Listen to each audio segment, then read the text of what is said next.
Halo teman-teman, kalian semua gimana kabarnya? Aku Kazuma. Kali ini aku mau menceritakan culture shock di Indonesia.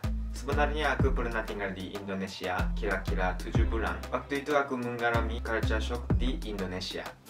Alasan pertama itu makanan. Makanan Indonesia sangat enak, tapi sangat pedas dan sangat manis. Kalau aku paling suka tonsen. Kalian tahu tonsen? Waktu di Indonesia aku makan tonsen dalam seminggu mungkin 3 hari ya. Suatu hari saat aku makan tonsen kambing dan sate kambing bersama temanku. Ya jadi badanku menjadi sangat panas. Ya waktu itu mungkin ada api di dalam badanku. Kenapa ya setelah makan kambing jadi badannya panas?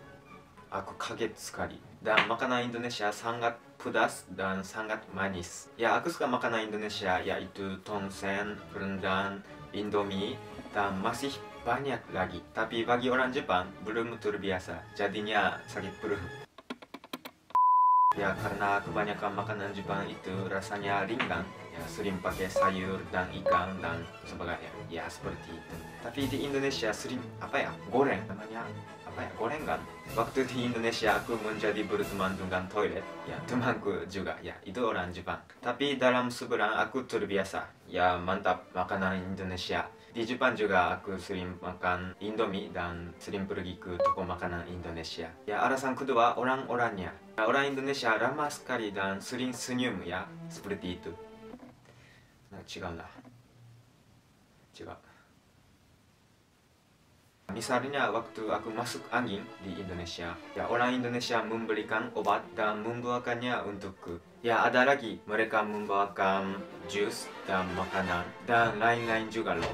Aku belum pernah merasakan seperti itu di Jepang. Terima kasih banyak, aku senang sekali. Terus orang Indonesia banyak senyum. Maaf, aku akan pakai bahasa Jepang ya.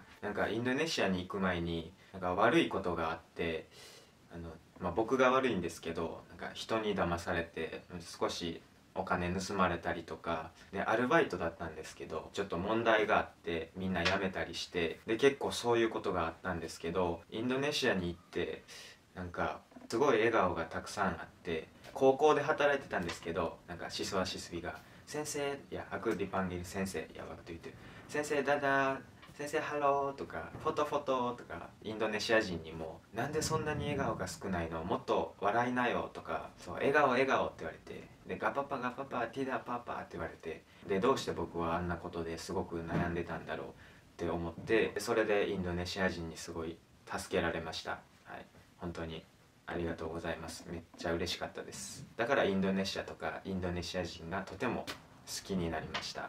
Oke, alasan ketiga, jam karet. Ya budaya Jepang sangat disiplin soal waktu. Ayo cepat seperti itu. Tapi orang Indonesia santuy aja. Aku suka yang santuy.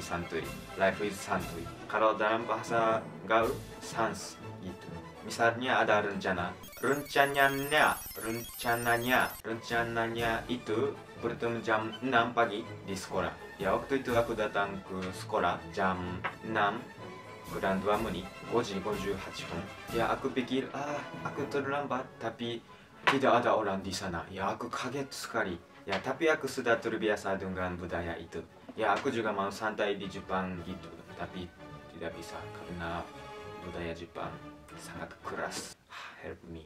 Alasan keempat, ya anak-anak. Ada banyak anak-anak di mana-mana. Ya, aku pernah pergi ke desa, kampung, kota, gunung, pantai, dan di mana-mana ada anak-anak. Ya pasti ada. Karena di Jepang merupakan negara dengan rata-rata banyak orang lanjut usia dan tertinggal di dunia. Jadi kayak negara kakek-kakek dan nenek-nenek ya. Sekitar rumahku juga banyak kakek-kakek dan nenek-nenek. Jarang ada anak-anak. Ya seniman anak-anak itu luar biasa, mantap. Alasan kelima, motor-motor dan Grab. Di Jepang jarang ada motor karena banyak mobil, kereta cepat dan sebagainya. Waktu di SMA, siswa-siswi bilang, dadah sensei, sampai jumpa sensei, sambil naik motor besar. Ya aku kaget sekali, itu gantung loh, seperti rider, ya bike rider. Ya kalau di Jepang siswa-siswi tidak bisa naik motor, harus pakai kereta atau sepeda atau jalan-jalan. Bike で学校に行ったら罰があって1週間学校に行けなかったりします。itu namanya Teigaku. Ya, Grab juga aku pikir itu sangat nyaman. Taksi online di Jepang masih sedikit saja. Dan menurutku sangat bagus. Bisa tahu tarif taksi sebelum kita naik. Itu bagus ya. Nihon ni mo Grabがたくさん来ますように。まだ少しだけなのでお願いします。Alasan ke-6, banyak orang bisa berbicara bahasa Jepang. Misalnya ketika aku jalan-jalan, aku sering ketemu dengan orang yang bisa bahasa Jepang. 例えば、misal ありがとうとかこんにちはとか私は日本に仕事に行きますとか私は日本語を勉強しますya gitu. Aku senang sekali.